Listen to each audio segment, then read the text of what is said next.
The number one reason we didn't get the bill we needed was the Republican Senate.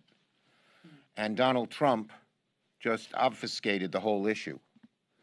A Democratic president, Joe Biden, will be able to focus the American people's attention on a Senate, the Republican members of the Senate, who are obstructing, getting in the way of what they need.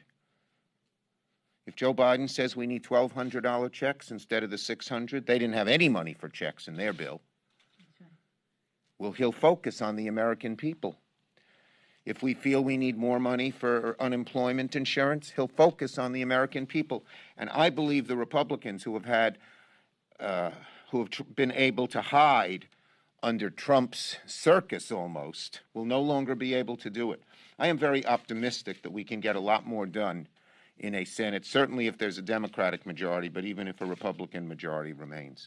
With a new president who's going to focus the issue, he said he's making COVID his number one issue. Things will be easier, better, and will produce even more. And on that score, so many of you have reported that we have delays because of bickering. It isn't bickering. It's a big difference in how we meet the needs of the American people. A budget should be a statement of our values.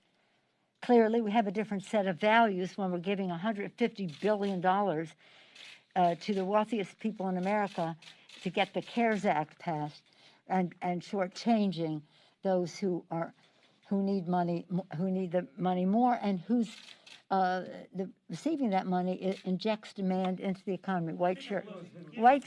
Yes. Given all the demands still out there that you've talked about, how large a package would you like to see President-elect Biden introduce next year as president, and how much money in state and local aid do you think should be in that package? Well, we'll make a judgment all the time about what the needs are.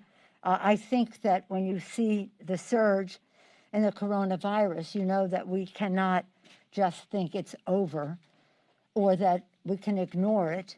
The denial, the delay, the distortion, the calling it a hoax has caused hundreds of thousands of deaths, not all of them attributed to President Trump, but most of them.